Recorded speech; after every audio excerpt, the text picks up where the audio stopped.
Folk, when talking about Socrates, one point I want to emphasize. You can take any case at all and make it appear to be a good case, or any case at all and make it appear to be a bad case. Lawyers are especially good at this. I have recently had a discussion with my 18-year-old son. There are groups going around saying, I'm talking about right now in the year 2015, saying that the earth is flat and making a case for a flat earth. Leave that, I'll be talking about that later when we come to Aristotle. Also, Adolf Hitler believed that the earth was inside a big hollow sphere. And he believed you could stand on this part of the earth and with the right kind of telescope spy on this part. He would actually send out ships with big telescopes trying to spy on the United States because he believed the earth was actually curved inward and not outward. I mean, most of you might never have heard of this, but he actually believed it. And mathematically, folk, you cannot disprove it. He believed that the moon was, and that the stars were closer to the center of the universe, and the earth was on the outer edge of the universe. And the astronauts who went to the moon were going closer to the center of the universe than anyone else ever had been. And then the closer you got to the center, of course, the smaller the universe was. Now, also, I have read some convincing articles, and not that I believe them, that we never went to the moon. I talked to a man one time who had been to the moon, astronaut Bean by name. He was on the second trip to the moon, Apollo 12. The one that was struck by lightning, but it made it. Apollo 13 was the one that didn't make it. It had an explosion on the way. It came back alive. Bean believed he'd been there. I mean, he drew pictures of what he saw while he was there. I believe they went, but there are persons who try to make a convincing case. We never went. What does this have to do with the lesson? Simply Socrates. One of the things he would do on his way to court, not him, but when other people on the way, he would stop them on the way to court and ask, "What's your case?" And he would try his best to convince them that they were on the wrong side of the case, on the wrong side of the issue.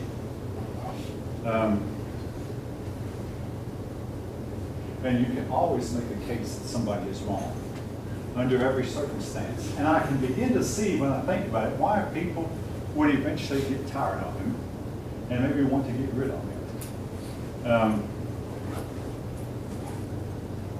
I had a lady friend one time who, when her husband would have problems at work, he'd come home and tell her about the problems he had at work, and no matter how he handled it, in her eyes, he was always wrong, and she would tell him so. And she admitted that, yes, no matter how he handled it, he was always wrong. Well, after putting up with that for 3 years, he divorced her, and she really, really was hurt. But she remarried and had a successful second marriage. And that's somewhat the happy side of the story. But you can always make a person out to be bad, even a good person or a bad person out to be good. All right. Now, Socrates. He believed that no one was intentionally evil, that evil was the result of ignorance, and if you could educate people the right way, get them to think the right way, it would solve all the problems of evil, and all evil would come to an end. Personally, I can't agree with him less, but that's something else. Anyway, after he had gone on for a while, he was tried before the Athenian Council of 500, tried on the charge of corrupting the youth. Now, being a father myself, I can tell you I'm concerned that my children adopt my values, which I believe to be right. My parents tried to instill their values in me, and most of their values they did, but some of their values I have since rejected. And maybe my children will reject some of my values. But they said that Socrates was teaching the young people in such a way as to corrupt them, to make them question the existence of their gods, some of which he might have been guilty of. Socrates answered, "Well, hey, here's Plato, and Plato is very respected among you. Have I corrupted him? I've taught him since he was young." That did not sway the assembly. Anyway, the assembly gave him 2 trials, one to decide whether he was guilty or innocent. The second trial was to decide what the penalty was. In the first trial, he was, now I don't know if these figures are exact, but I'll just throw out some figures. In the first trial, it's like he was found guilty by a vote of, I believe, 260 to 240. It was a close vote. Well, when he realized he was found guilty, he did the unthinkable. He smart-mouthed the assembly and said, "What right do you have to condemn me?" And acted really arrogant toward the assembly. So when they took the second vote was for the death penalty by a vote of something like 400 to 100. In other words, he really, if he had showed respect to the assembly, he might have gotten off with a much, much lighter sentence. But nevertheless, he was voted overwhelmingly for the death penalty. And a lot of it had to do with his own attitude towards the council, whom he said had no right to condemn him. Once condemned to death, some of his friends urged him to escape, and they hatched a plot to where he could escape. Socrates said, "No, this would be doing wrong." On the day of his death, he cheerfully, as according to the account, drank the hemlock poison and died. Now, keep in mind, folks, the man was 70 years old, and he himself said that at his age, persons whom he could once beat in a foot race were now able to beat him. Yes, he was still racing at 70, but he said, "Now I've slowed down. Persons he once could whip in a wrestling match were now whipping him." He said, "Now all I have to look forward to in life is just slowing down with no stopping, and eventually I'm going to lose control of my bowel and bladder functions and possibly mind. There's nothing much for me to look forward to." That's largely true. So maybe he was glad to get gone before he got that far. Before he deteriorated that far, because he had seen people grow old, of course, as any 70-year-old man has. That might have had something to do with it, why he was willing to die. Nevertheless, once he was gone, it was like the Athenians began to look at themselves, as did the rest of the Greeks. And all the other Greek city-states began to point their finger at Athens and say, "Naughty, naughty, naughty." Even Persia got involved in the act. Sparta pointed a finger at the Athenians, developed something of a guilt complex, and they elevated Socrates to the status, almost the status of a saint. And he became looked on as one of the greatest teachers of all time, which is not unheard of among philosophers who have been killed. Now, there have been persons who have suspected that underneath he was siding with Sparta, as is typical of high people intellectually. They think the other side is always better than our side. And we have a lot of college professors, particularly 30 years ago, who would side with communists against our own capitalistic system as being, or capitalist as being greedy, self-centered, self-serving, and crush the weak. Whereas communism was supposed to make everybody equal and make everybody happy and keep everybody employed all the time. Not that it ever delivered any of those things, but nevertheless it was supposed to. And there was a particular case of a woman professor who wrote a really scathing book condemning capitalism and praising and lauding the Soviet Union. Wrote it in 1989, and that same year the Soviet Union began to collapse. This happens sometimes. All right, Socrates had taught Plato. Plato is known to have been to Egypt. Yes? I've read that Socrates at one time had a different death penalty, but then he chose to drink the hemlock poison. Is that true? Regrettably, in all my research, I've not run across it. Okay. Regrettably. I wish I knew more about it. I mean, I have studied Socrates quite at length for several years, but it's likely that he chose that method for believing whatever it might have been his reasoning. Yes? Sorry to take you back, but I'm a bit confused. Please, who are the Socrates? What's that? The Socrates, Who was he? Yeah, He was an Athenian philosopher. And he was very important because his thinking wound up shaping a whole lot of Western thought, particularly when he taught Plato, and Plato taught Aristotle. And Plato's and Aristotle's ideas did a whole lot to shape Western thought. And in a few minutes, I'm going to tell you what I think of how they shaped Western thought. But they're very, very influential, very important. And Socrates was like the first in the line of three. Aristotle, by the way, taught Alexander the Great. And Alexander the Great then spread Greek ideas throughout this whole part of the world that he conquered. And even though Alexander never went to Rome, Greek ideas spread into Rome also, and then spread throughout the whole Roman world. So these men were highly, highly influential. And their philosophies were read by educated people for, well, off and on for the last 2,000 years. So very, very important. That's why I'm spending a lot of time with them. All right, Plato. Now, Plato is one of the men who have explained the universe. And I mean, explain the universe. We all try to explain the universe somewhere, but I'm talking about a man who explained the universe in such a way as to get people to study his ideas and copy and emulate them for hundreds and hundreds of years after he was gone. Other men who have explained the universe have been Sir Isaac Newton, Albert Einstein. These men had their own ideas about the universe.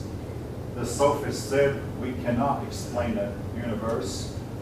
Again, I'm going to say perhaps we can, we haven't done it yet. But Plato's view of the universe is that this world that we live in, the world of our senses, the world that we can see and hear and feel, is but a shadow of a world just outside our senses, what he called ideal world. His philosophy has been called idealism.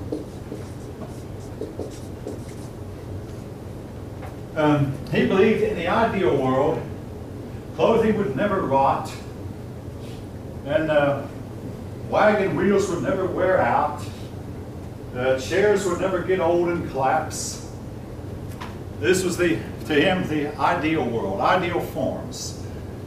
And this ideal world was like the real world, but the world we're living in is a shadow of this world.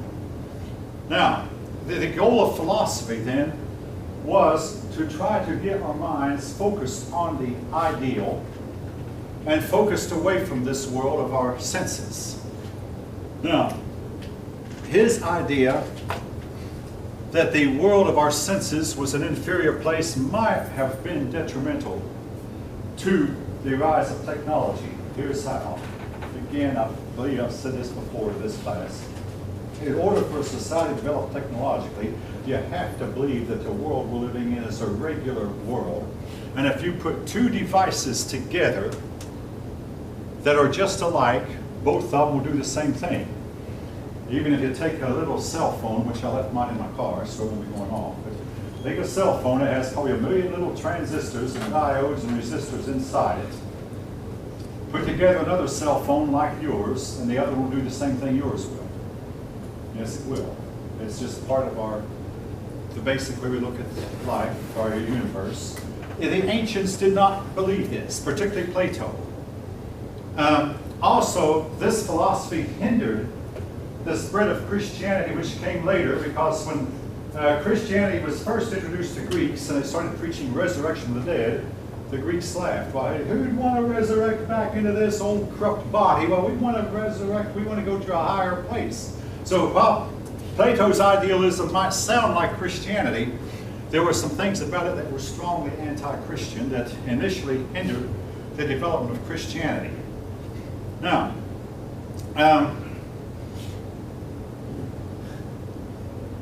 again, Plato made it easy to blame his moral failings on his body. In effect, he said, and if you want to laugh, go ahead, but my outer man just might do anything. Now, I'm not in charge of what my outer self does, but as long as I'm clean on the inside, it doesn't matter what my outer man does. What matters is I keep my inner man clean. So I'm clean on the inside. Now, never mind what I do on the outside, because my outside is controlled by passions and lusts and desires and greeds and all that stuff, which I cannot help. But as long as I'm clean inside, it doesn't matter what kind of a life I live on the outside. Again, I'll leave each of you to decide for yourself what you think of that philosophy. Now, he's famous for a quote, and it's a quote that I had to use when I was teaching 10-year-olds penmanship. his quote was, "Do as I say, but don't do as I do." That was his moral teaching to his disciples, to his followers. Right? These men, Socrates, Plato, Aristotle, and other Greeks, would collect disciples around him, even as Jesus later, a few hundred years later, was collect disciples around him. They would collect disciples. In fact, Plato called his disciples his academy. An academy to this day is described as a school, a private school in particular. An academy is a school where, among other things, the school can pick and choose its pupils. The most famous academy we have in this country is West Point Academy, where the West Point can choose who it lets in and who it doesn't. Some colleges are that way also, as opposed to a public school where you're expected to take in anyone. Now that does not apply to college. Colleges can turn you away for bad grades or low test scores. But he founded an academy, and his most famous pupil, by far from being his only pupil, the most famous pupil was Aristotle. Now, in his travels into Egypt, he came back to Greece with the story of a lost continent of Atlantis. According to the account, Atlantis lay beyond the Pillars of Hercules, somewhere out here. In other words, this is the Pillars of Hercules with the Rock of Gibraltar on one side and another big mountain on the other side with this narrow strait in between. And according to the account, Atlantis was peopled by a race of titans, and these titans had spread out and were going to conquer the world.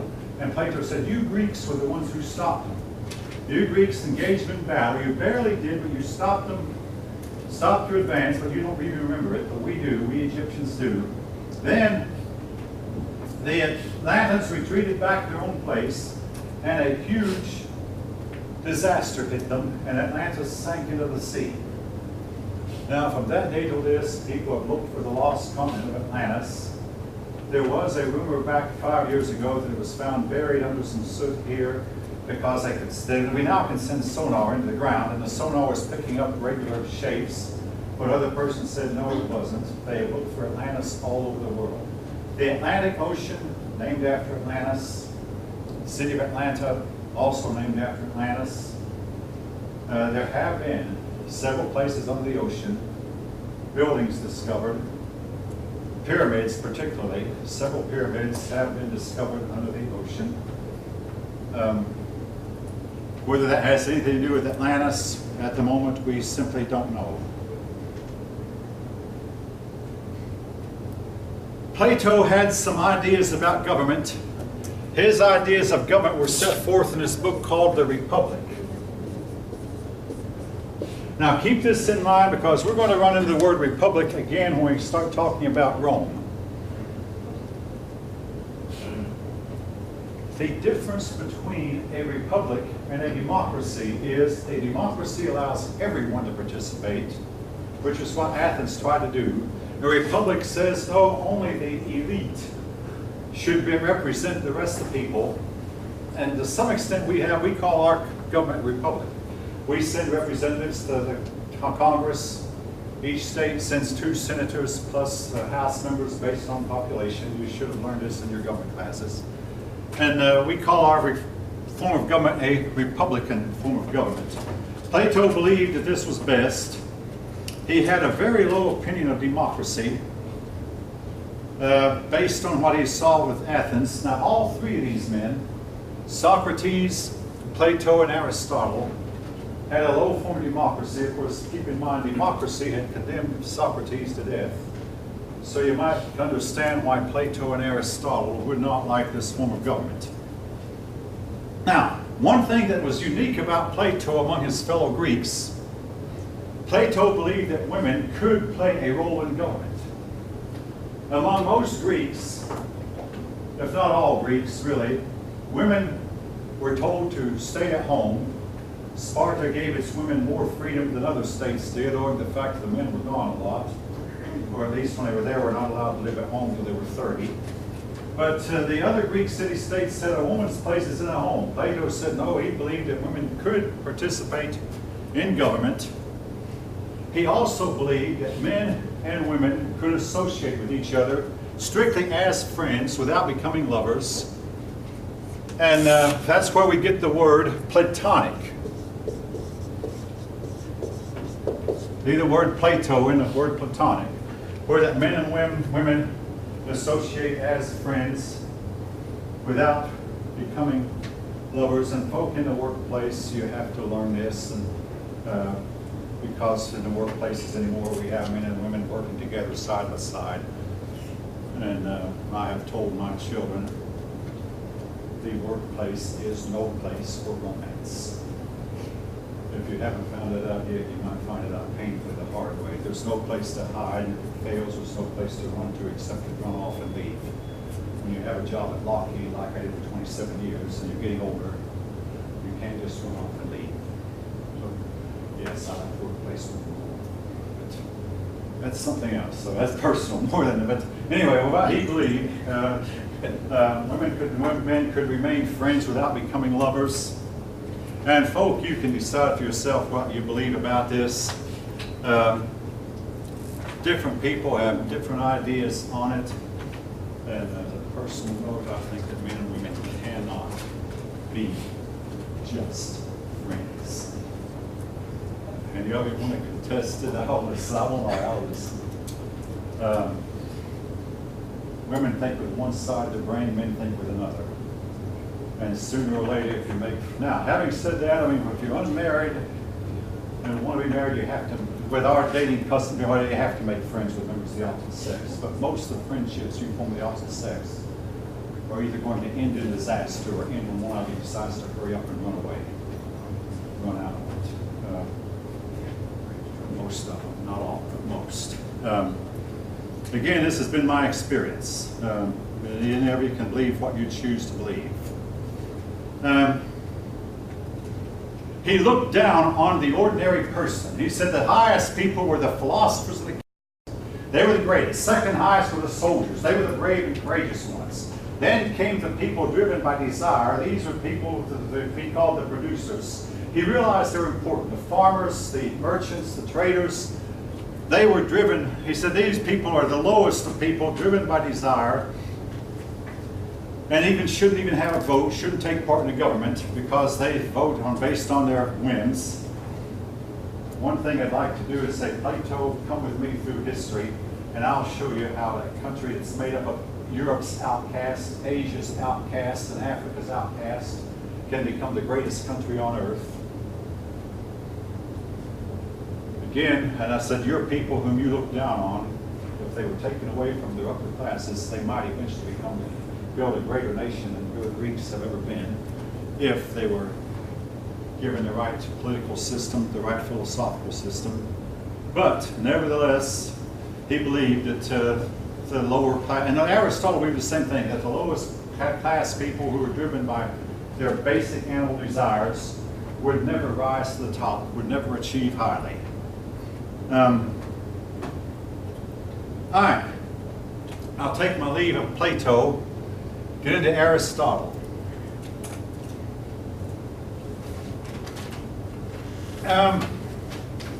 Aristotle rejected Plato's concept of idealism. To Aristotle, the universe, what was mattered, was the material world.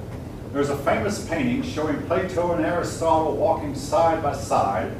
Plato has his hand, one hand raised toward heaven, saying, this is where it is, this is what's important. On the other hand, to his left is Aristotle, who has his left hand pointing to the ground and saying, no, what's important is the material world of our senses, the world at our feet. The two of them did not agree on that issue. Aristotle was much more scientific than either Socrates or Plato had been. And folk, there's a progression here. From the spiritual to the material. To me, Socrates was like one of the most spiritually minded men who ever could have lived. I mean, he even claimed to have regular contact with the spirit world. To Plato, who believed in the spirit world but didn't claim to have contact. To Aristotle, who rejected much of the idea of a spirit world and saying all that matters is the world of our senses. You know, there's a progression. Now, this progression did not last. I mean, the progression reflects the generation all three men grew up in. The generation of Socrates was spiritually minded. The generation of Plato, less so. And the generation of Aristotle, much less so. But fast forward a few generations after Aristotle, the Greeks became super, super religious. And I'm old enough to have seen parents who are religiously indifferent have children who have turned out to be religious fanatics. Or vice versa. The parents are religiously enthusiastic and the children are religiously indifferent. This frequently happens. These things go around in cycles.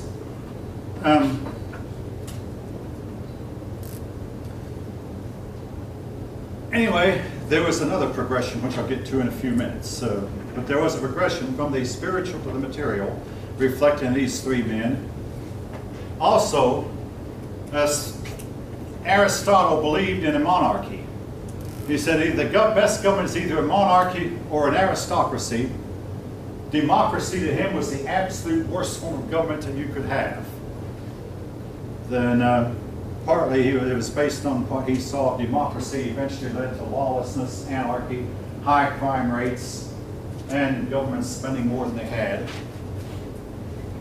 Now, in the field of science, okay, he classified animals based on their habits.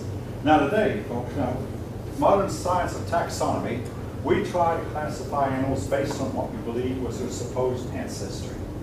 In other words, if we think that this animal had a similar ancestry to this one, we classify it based on their ancestry, even though there is not one case of one family of animals we can actually say it came from another family, not with any genuineness. I don't doubt that your domestic house cat came from the same ancestors as your lion, your tiger, your bobcat, and the jaguar. All these members of the cat family might have had one ancestor. Your dog, your wolf, your fox, dingo all came from the same ancestors. But to say that canines gave rise to felines, or felines to canines. But anyway, we try to base it on ancestry. But we run into problems. He did too. Here's have one example how Aristotle classified animals. He classed birds and bats in the same classification because birds fly and bats fly. He was unaware that some birds are too big to fly, the ostrich for one. We class an ostrich a bird because it has feathers and it has wings. The wings are not big enough to let it fly, but we class it as it lays eggs. Now, he also classified animals as to whether they lay eggs or give birth to live young. You might be aware that there are at least two types of mammals that lay eggs, the monotreme and the duckbill. Two mammals that lay eggs. And there are some fish that give birth to their young live and do not lay eggs. Aristotle was unaware of that, but if he could know that guppies, the common guppy that you can buy at a pet store, tropical guppy. And you're familiar with the guppies? They bear live young. If he would have known, he'd class guppies on the same class as mammals, because guppies and mammals bear live young. Taxonomy, though, is at best, it gets to the fringe, it becomes a confusing science. In what way? Well, all right, I'm going to jump into fast forward to 2015. I've already mentioned you have some mammals that lay eggs. You have some birds that don't fly. You have some fish, though, that do not have scales, that have skin instead of scales. The catfish, for instance, does not have anything that could be called scales. You have fossilized birds that had teeth. Living birds do not have teeth, but at one time some birds, apparently winged creatures that had feathers that we call birds, had teeth. And then as we start getting into places like New Guinea or deep into the rainforest, and we're finding we're deeper into the oceans, finding new species, we have to admit, hey, we don't know how to classify some of these. The octopus, for instance, has eyes that are very human. If we class animals based on their eyes, we put octopi in the same class as humans. We base classifications based on certain characteristics that in some cases wind up leading to ridiculous conclusions. And scientists will admit that there's certain types of fish that they find in the ocean that they realize they just simply wind up putting them in a class arbitrarily. Says, we don't know what class this belongs to. And I once took a course in parasitology where they tried classifying flatworms that go through stages, life's the different stages, egg, larva, pupa, and adult, and classifying those is a task. There's not much in common you can say about it. All right. Anyway, he observed animals, plants, classified. Now, however, oh yes, he had one thing we can say in his favor. He did some systematic observations and came to the conclusion the Earth was round. Here's how. He looked at the North Star and he measured the angle of the North Star. He said, if the Earth were flat, the North Star that appears at this angle here would appear at a much smaller angle here. But he said, since the Earth is round, the North Star appears at a sharper angle here and a much, much sharper angle right here than it would if the Earth were flat. Good observation. And again, we can commend him for it, even though he was far from the first person to suspect the Earth was round. All right. Having said that, he did make some really ridiculous errors. He observed that a lead ball falls faster than a feather. So he drew the conclusion that the lighter objects fall more slowly than heavy objects. You know the fallacy of that kind of thinking. Yeah. There was no air resistance or anything that fall the same speed. They actually, because of him, the astronauts that went to the moon, one of them carried a feather. And in front of the TV camera, he raised this feather as high as he could reach and raised a moon rock and dropped them both. And in the moon's vacuum, the feather fell at the same time. Now, of course, both of them fell much more slowly than they would on Earth because of the moon's lighter gravity. But the feather falls like a rock. They have also conducted this experiment in a vacuum. In a vacuum, a feather falls like a rock. Galileo is supposedly made a dunce out of Aristotle when he went up to the Leaning Tower of Pisa carrying a 100-pound ball and a half-a-pound ball and dropped them both. And the half-a-pound ball actually landed ahead of the 100-pound ball. And Galileo said because the wind resistance was more on the 100-pound ball and slowed the 100-pound ball down, but the lighter ball actually landed faster. Young kids who would build cars for the soapbox derby, you know that soapbox, if they roll downhill, yeah, soapbox derby, the lighter cars always win. The heavier cars, they're held back by their own friction. So the lighter cars usually just about always win. The idea was the lighter you could make your car, the better, because being heavier would not make it go down a hill any faster, and the friction would slow it down. The speed is based on the pull of gravity and wind resistance, not on, anyway. But anyway, Aristotle made himself look completely ridiculous. Now, I want to digress here. In modern times, supposedly one of the smartest men who ever lived was Albert Einstein. Came up with the theory of relativity, came up with a whole lot of mathematical equations. When Albert Einstein died, he gave permission to take his brain out, and they studied his brain, decided he had more connecting nerves, connecting neurons in the front of his brain, which is the seat of higher intelligence and reasoning, more than most people do, which could explain why his brain could conceive of mathematical concepts more so than most people's can. However, Albert Einstein is also known for some, well, what people try to overlook, some really, really abject stupidity. He was caught more than once. I mean, anybody can do this, folks, but he was caught more than once roaming around this neighborhood with this lost look, my address. Please, can you help me find my house? My name is Albert Einstein, and I don't know where I live. I mean, he was in his own neighborhood, keep in mind. Now, again, any one of us might get this happen to him once in a while. There's been other examples of his own stupidity. He divorced his one wife because he liked the way his other wife cooked a certain of his favorite dishes, more so than his own wife. He married his first cousin, among other things. Again, Aristotle sums up this. The smarter a person is in one area of his life, oftentimes the less smart he is in another area. Aristotle sums this up. Now, before I get to calling roll, there's a couple of more things I want to say about Aristotle. He had no use for women.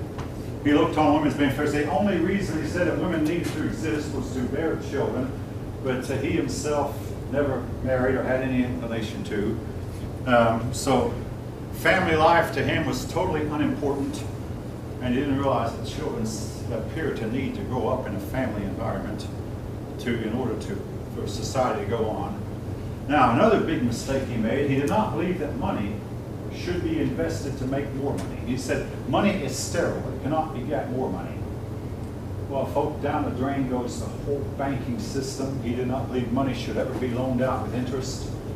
And most of you, most including myself, will never be able to buy a car unless we buy it through a bank. We'll never be able to buy a home unless we buy one through a bank. Big purchases are oftentimes made through a bank. It's simply and the banks make their money by loaning out money to people who have extra and paying interest, or loaning money to people and charging interest, or whatever.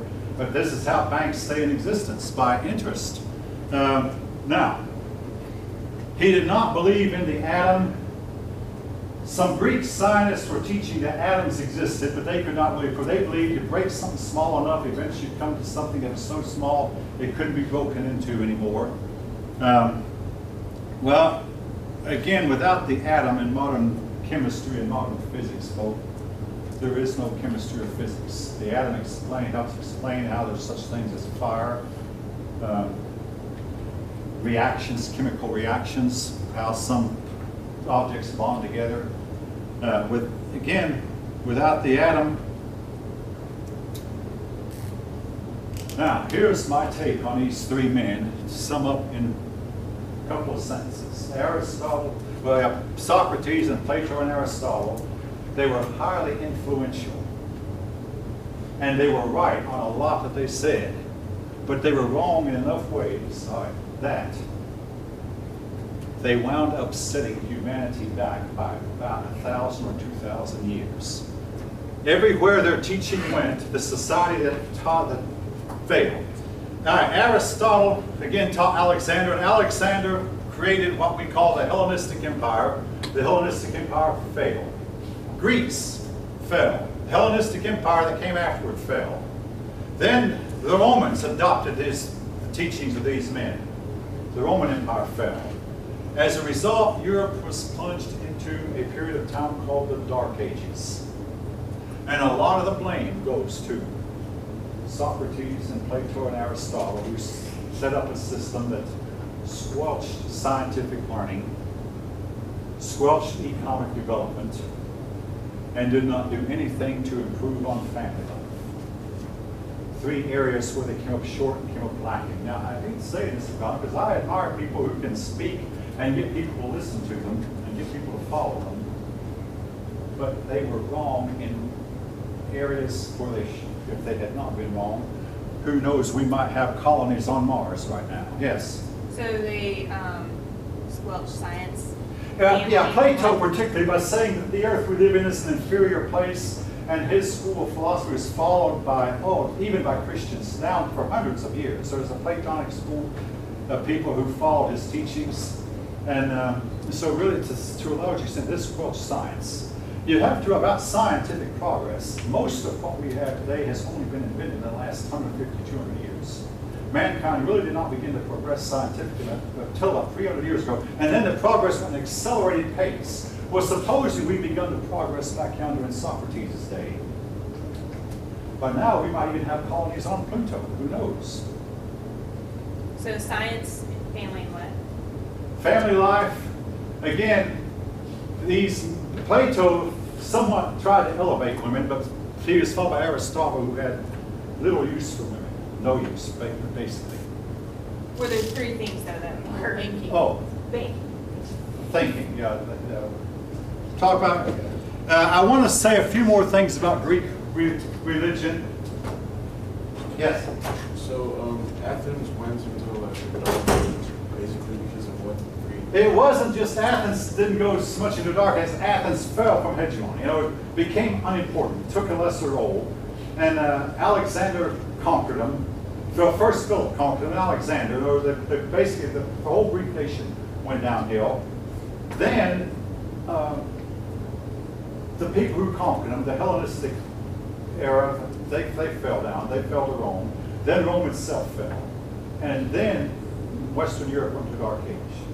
The Dark Age was to come hundreds of years after Athens initially fell to hegemony. But everywhere it seems that this teaching touched, the people went down and down and down and down, till they got to a low point. Eventually Europe experienced a Renaissance. Then Europe experienced a Reformation. And your authors used to have at the back of the book out that the European Reformation spurred on and led to big scientific revolution in Europe that spurred Europeans onto greater heights. But all this was to come later. But Europe went into a period of a dark age that lasted hundreds of years.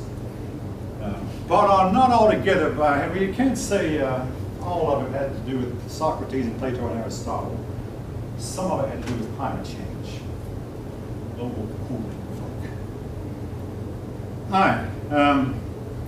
About the family. One thing I want to say about religion, I have not mentioned yet. How did these gods come to be worshipped? Some people believe that the Greeks were worshiping their ancestors, and the stories they told were stories of their ancestors. If that be the case, then that puts them in common with the Chinese and with other peoples. A lot of ancient paganism may have been a memory of their ancestors. It's believed that the Scandinavians, the Northmen, Vikings in other words, were also worshiping their ancestors. Owing to the fact that they believed that their ancestors had a very, very highly advanced, they were a race of supermen with really, really advanced bodies and really, really advanced minds, and who lived for hundreds of years. I mean, the ancient peoples believed this folk. And therefore their ancestors appear to them to be gods or godlike. I'll leave that because I have talked a lot about Greek religion already. Family life. All right, in the family, their women were expected to stay at home. And the young girl, I call them young girls, but their women oftentimes married as young as 14. In other words, basically they married these off as soon as they became pubescent. Now, before you start knocking it, you have to understand that life in those days was really short compared to what it is today. The average lifespan was about 30 years old. Now, of course, that average, we know this average because of the graves we see. We can dig up a grave and figure out how old this person was when he or she died, and guess at their average age.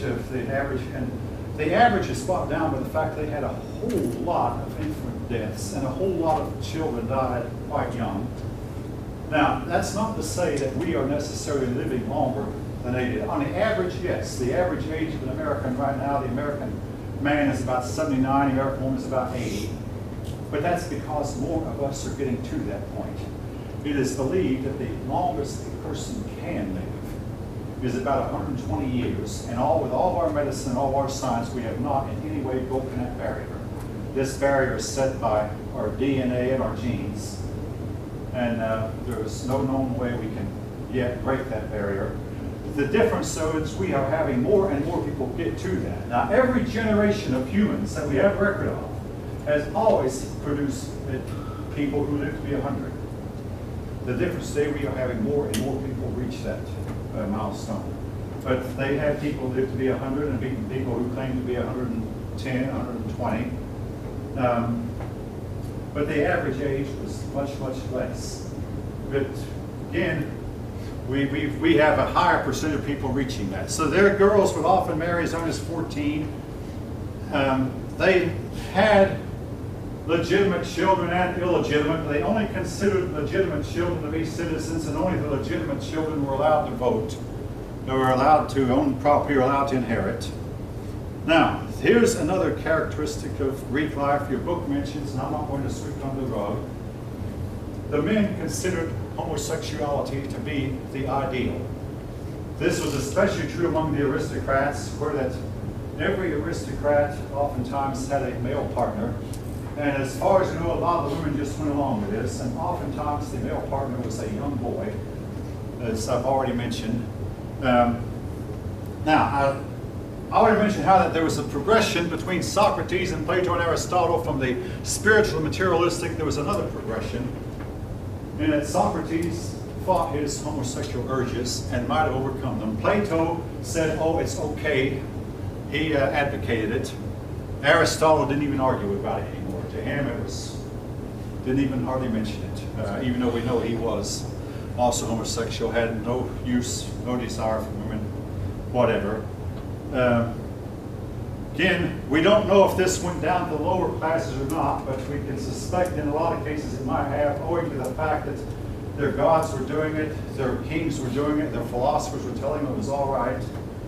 So maybe the lower classes were doing the same thing. All right. Before I proceed on with the political history, any comments, questions? Okay, we'll move on. Alexander the Great.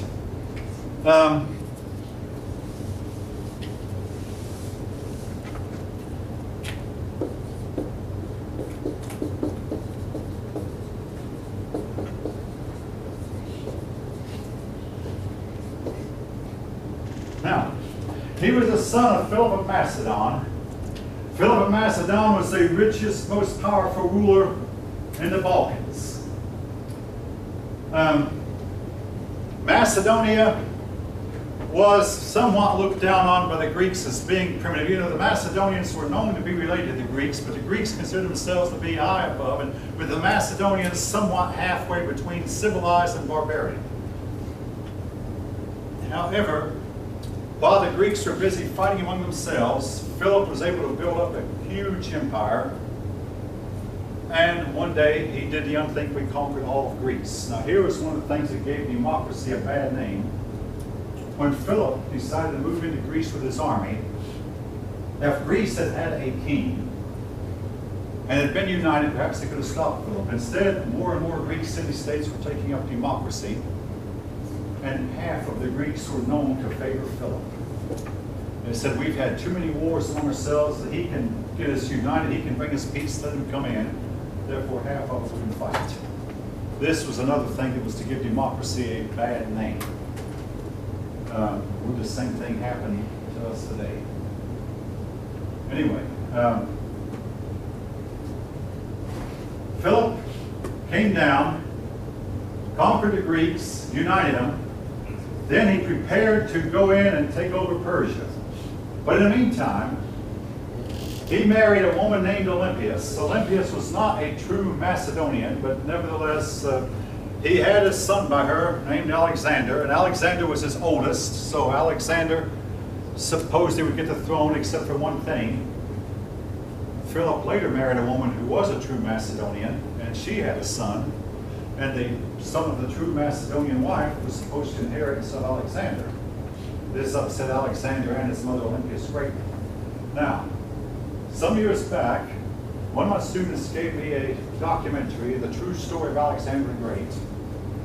I used to show it to my classes. I quit because someone reminded me that showing these kind of documentaries is illegal in a setting like this. So, but anyway, the opening of the documentary showed Philip peeking through a keyhole at his wife, who was sleeping in her bed. And while he was peeking through, he saw this serpent slither up to his wife's bedside. And shortly after that, his wife became pregnant. Olympias, that is. And Philip did not know if he was really the father of Alexander, or if Alexander was really the son of Zeus. Folks, take this whatever you will. Philip went to the oracle at Delphi to inquire, and the oracle at Delphi told him, honor Zeus with all your might, and the eye with which you saw the serpent, you're going to lose. And 2 years later, Philip was fighting a battle and had his right eye put out in battle. And he spent the rest of his life wearing a patch over what had once been his right eye. Okay, again, you can take these stories whatever you want to. Anyway, Philip was somewhat suspicious of Alexander, but Alexander grew up. One day, Philip took Alexander to buy him a horse. Alexander was of age, and there was this really magnificent horse that nobody could ride. Alexander said to his father, "Let me ride." "Oh no, son, this horse is dangerous." Alexander noticed that this horse was afraid of shadow. So Alexander went up to the horse real gently, turned the horse facing the sun to where the horse could not see its shadow. Then he mounted the horse and rode him toward the sun, really easy. And Philip was so impressed, said, "Alexander, Macedonia is too small for you. You're going to need a bigger kingdom." Philip, of course, bought the horse for Alexander. Alexander was to ride that horse till the day the horse died. And somewhere right in here, the horse was named Bucephalus. Somewhere way in here, Bucephalus died. And Alexander named the city after the place where he died. And the city is called Bucephala. It's still on the map today. So can you spell Bucephala. And don't worry, it's not on the test. I did not write it down. It is not. I mean, I spent there. Anyway, thank you. Bucephalus. Bucephalus. Something like that. Anyway, after Alexander had conquered Greece, was getting ready to go to fight the Persians, he got together in a big drunken party. And then, of course, the drunken party, he was killed, stabbed to death by one of his own men. They ran after the man who did it and stabbed him. And we do not know, folks. It cannot be proven to this day whether Alexander took part in his father's death or not. He has been accused of it. We don't know. We do know that Alexander was close to his mother, and his mother would keep saying to him how terrible a man Philip was.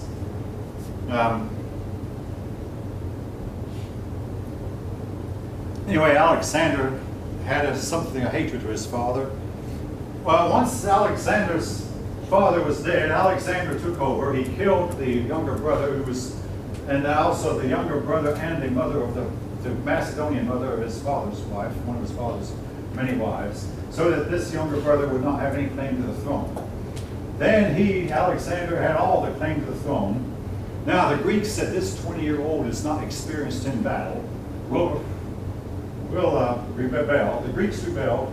Alexander moved swiftly down into Greece, took the city of Thebes, and killed every man in the city of Thebes, and burned the city to the ground where the city has not ever been rebuilt. This act of ferocity so intimidated the rest of the Greek city-states that they all lined up, except for Sparta. And neither Alexander nor Philip bothered to fool with Sparta anymore. Anyway, the rest of the Greek city-states did not rebel anymore. Alexander then went back to Macedonia to prepare, and he took a Greek army with him to help keep down rebellion for one thing. But the Greeks and Macedonians then crossed this narrow strait in the Hellespont and went into fighting the Persians. The Persian king, Darius III, not the Darius who had come the first time. This was Darius a few generations later, Darius III. And I had a Persian man in my class a few years back who said Darius III was the second greatest general who ever lived. There was one problem he had. He was opposed by Alexander, who was the greatest. That Darius III actually was a capable general. Anyway, Darius III fought against Alexander several times and lost.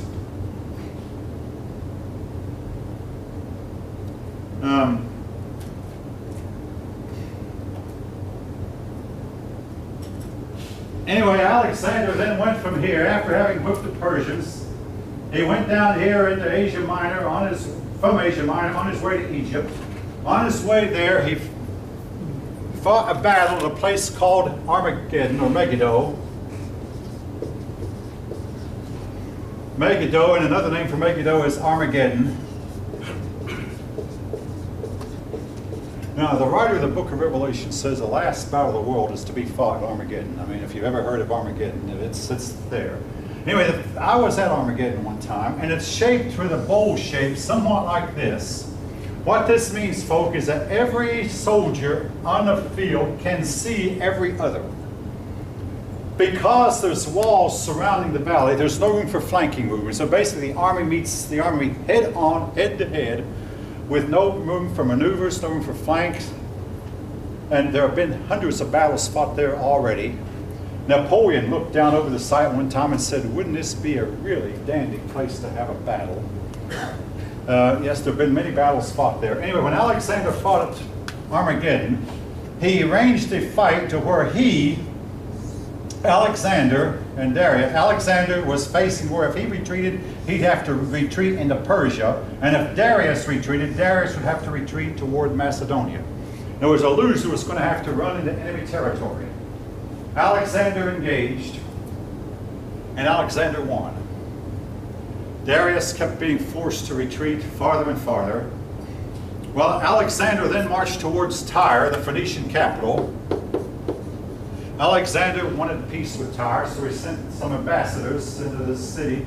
The city of Tyre was located a mile out in the ocean. The king of Tyre killed Alexander's ambassadors, something that it's just simply don't do. Alexander said, well, I've got the punishment for this. So Alexander did the unthinkable. He had his men build a walkway all the way, the whole mile distance from the mainland to Tyre. This walkway is still there, by the way, to where you could walk the city of Tyre. Then once he had the walkway, he got his battering rams and siege instruments and knocked down the walls of Tyre, set the city on fire. And from that day to this, the Phoenician capital of Tyre has not been rebuilt. Then he went on south from Tyre and passed through Judea. There, when he came to Judea, he told the Jews, now worship me and everything will be all right. Well, naturally the Jews refused, but the Jews sent out some rabbis, and they had the parchment with them, and they said this parchment was written by the prophet Daniel 300 years ago. And the prophet Daniel was told that you would come through, and they said, you're going to conquer, you're going to defeat the king of Persia. It says so right here. Daniel was so impressed with this, and so enamored with the Jews, he exempted them for him to worship him. They told him, we respect you, we want to honor you, we give you all the honor we can, but we do not worship anyone else but our God. Please understand that. Alexander did. The Jews and he made peace. Alexander then marched through Judea and went on into Egypt. Once in Egypt, yes? You have Tyre on the board. What do we need to know? Tyre, Alexander conquered Tyre. It was an impossible city to conquer. I mean, well, Nebuchadnezzar had conquered it. Only two men are known to have conquered it, Nebuchadnezzar and Alexander. But when Alexander conquered it, he destroyed the city. Because he knew that that kind of an outpost a mile from the sea would be troublesome to any other future. So he destroyed the city permanently. Anyway, Alexander went on to Egypt. There in Egypt, the Egyptians welcomed him. He took the title of Pharaoh. He built the city of Alexandria. Now, the Egyptians themselves, Alexandria is located here at the end of the Delta, Nile Delta. And the Egyptians had paid no attention. They said the Delta changes shape every year. But Alexander realized that right here, just beyond the reaches of the Nile Delta, could be a great trading center. So he built a city and named it after himself, Alexandria. The city of Alexandria still stands to this day. Then he took off from his troops and went a lonely walk through the desert to go to an Egyptian oracle. And he had two questions of the Egyptian oracle. Number one, who is my father? And number two, are all the people who killed my father dead? And the oracle gave him a better answer than it normally does. The oracle said, don't worry, all the people who killed Philip are dead. But the oracle also said, Philip is not your father. Your father is Zeus. So Alexander the Great took the title of Zeus Antipater. And folk, he took the title of Zeus Antipater while in Egypt. This is standard history. The other is the type of history that you might get from doing deep research. Anyway, he left Egypt and went on and encountered Darius again. This time Darius kept running from him. Now, folk, I used to feel sorry for Darius III until I heard that Darius III one time asked one of his most trusted advisors, how should I handle this man? And the advisor said, well, I'll tell you what I'd do, Your Majesty. I would hire professional soldiers, and I would pay them half of your royal treasury to get the best soldier you can. I said, I believe you could get the right type of soldiers by paying them that much to get them on your side. And I believe with that you could defeat Alexander. Well, Darius was so upset at this advice, he hacked the advisor to pieces. when I heard that, I said, okay, Darius, you're going to get what you deserve, which he did. I mean, it was the best advice anyone could give him. I mean, hire the most expensive. It's like if you want to build up a professional baseball team, spend the money like crazy, hire the best players you can, and you might win. Right. But anyway, eventually Darius kept running from Alexander, but finally one of his own men killed him. Alexander then went on to conquer the Persian Empire. He took the title of Great King of the Persians. Once there, he didn't quit. He went on through Persia into India. In India, he met an Indian army, which he defeated. But somehow, he was wounded. And this was something that had never happened before. He had never been wounded in battle, but he was very seriously wounded in India. And once his men realized they were wounded, he wanted to go on. He was very determined he was going to, but this time his army, from the generals to the privates, all stood up to a man and said, none of us are going to march one step farther, we're all going home. And Alexander, though he claimed to be God, had to listen to that. It was said he cried, that there were no more worlds for the conqueror. He started a trip back home, still weak, still ill.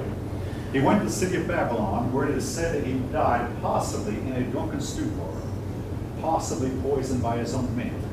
All kinds of rumors. Now, I say rumors, it has been said, folk, that every Macedonian today is an expert on Alexander the Great, man and woman alike. They all look back to Alexander, and they all spread all kinds of stories. We don't know for sure how he died. Now, this is a little bit of trivia. I'm going to go in. You don't have to write this down. He died on June 10th at the age of 32. He reigned 12 years. June 10th is my birthday. Otherwise, no other significance about that date. He died on June the 10th. All right. Again, possibly in a drunken stupor, possibly a fever, possibly poisoned, and possibly from his wounds, or maybe from a combination of all those. Initially, his empire went to his 12-year-old son, whom he had paid little attention to. But his 4 generals got together, killed the son, and divided the empire. One of the generals got Egypt. One of the generals got Syria. One of them went back to Macedonia, and the other one got part of Persia. 4 generals divided up his empire. And what was left of it became known eventually as the Hellenistic world, which I have mentioned.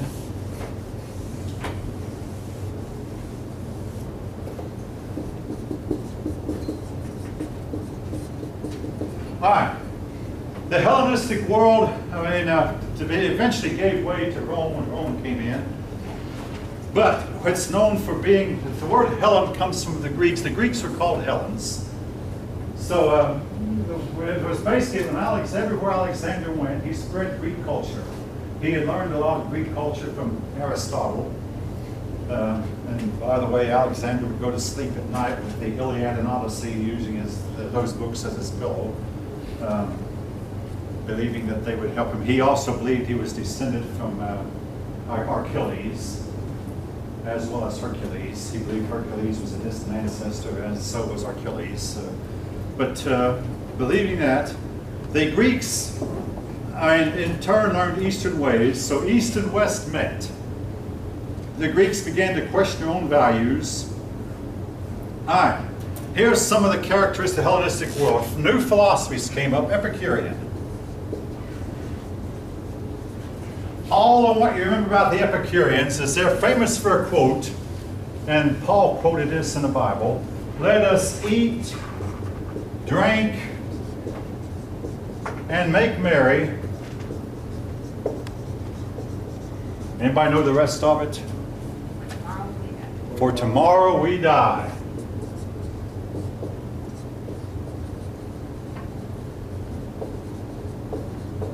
Since we're going to die, the best thing we can do in life is get all the pleasure we can. Just fill ourselves up with pleasure and enjoy the business of living, and because that's all there is to life. If they enjoy, we get out of it, then it comes to an end, and when it ends, that's it. But now there was a more popular philosophy. Epicureanism was somewhat of a fatalistic, not always attractive to a lot of people.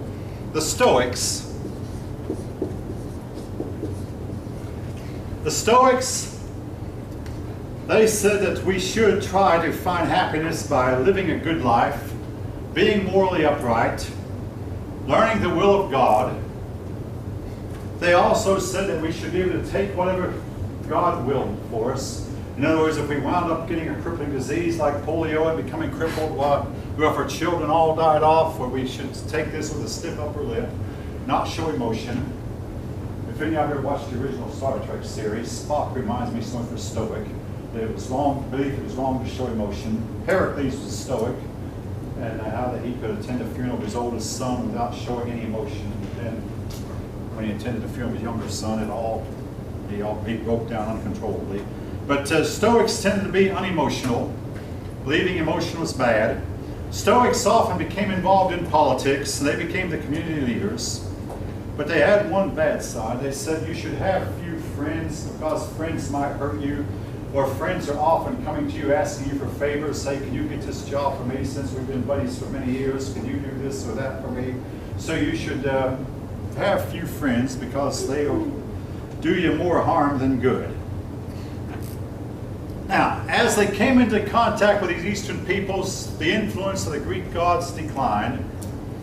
The people began to worship the gods of the people they had conquered. And folks, this is something that's hard to understand about human nature.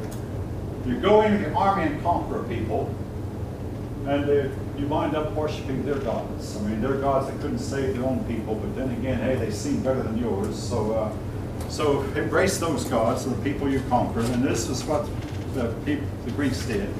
Now, I see I'm running out of time, but one thing I want to, a religion that became popular in the place of their old worship of the Olympian deities was the mystery religions.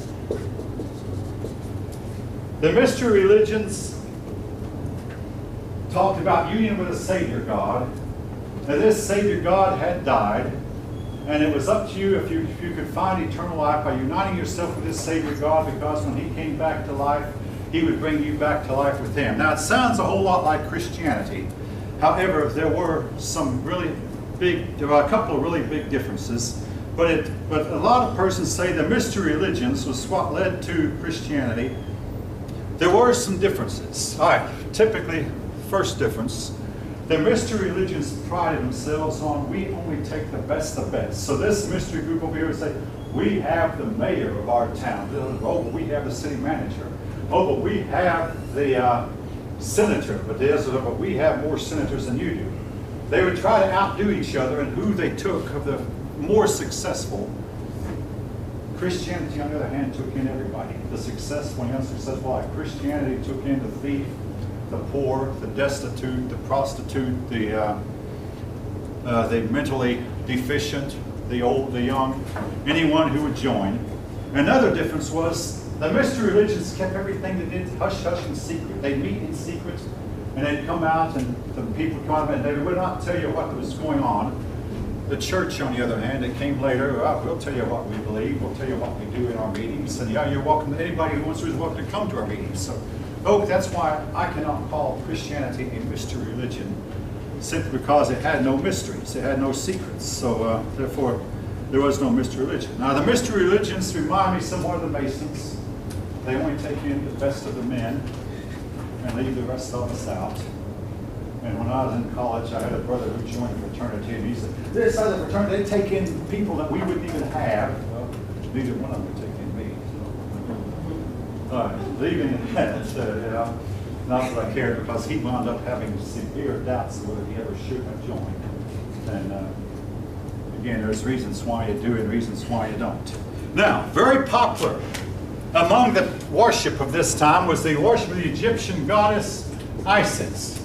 When I first started teaching here this year and I wrote the name Isis on the board, nobody had any idea what I was talking about. Today, hopefully every one of you have heard of Isis. Isis is making big news. Now, folks, I believe there's a connection. But the persons who call themselves Isis have got to know that there's a connection. Now, I'll say this and close about Greece was to wind up like India. Both Greece was to wind up spending the next 2,300 years, ruled first by Alexander, then ruled by Macedonia, By the Macedonians, Alexander. Then ruled by Rome. They were conquered by Rome. Then ruled by the Byzantine Empire, operating from here. Then ruled by the Muslims who conquered the Byzantine Empire. Until 1802, with help from France, Greece was finally able to become independent again. But they were to spend the next 2,300 years ruled by foreigners. And again, a lot of it has to do, I think, a lot of the blame goes to Socrates and Plato and Aristotle. When Europe went into the Dark Ages, they went into the Dark Ages with them. When Europe was being overrun by barbarians, some of these barbarians came down to Greece and plundered Greece also. And the Greeks were helpless. All right, come Monday, everybody have a good weekend. Come Monday, we'll take up with Rome. Yes? Do you want to talk about the battles? Which battles in particular? Persians. Oh, the Persians. The only battle I've mentioned by name is the Battle of Armageddon.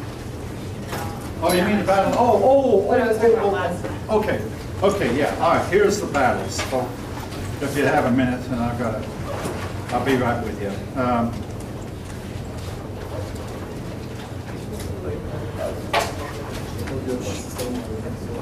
You said you mixed up the battles last time.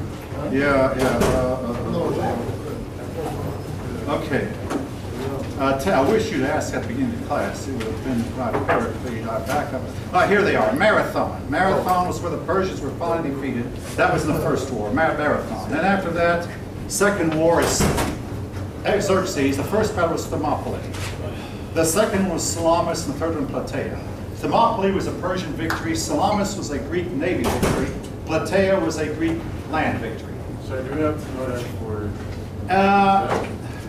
I do. I can tell you this much. On the test, I don't know if you're going to put that on the test. There is a reference to Marathon. And yes, I believe there's one to Salamis. But whether you'll get that question about, I don't know. Marathon and Salamis. Plataea, don't worry about it.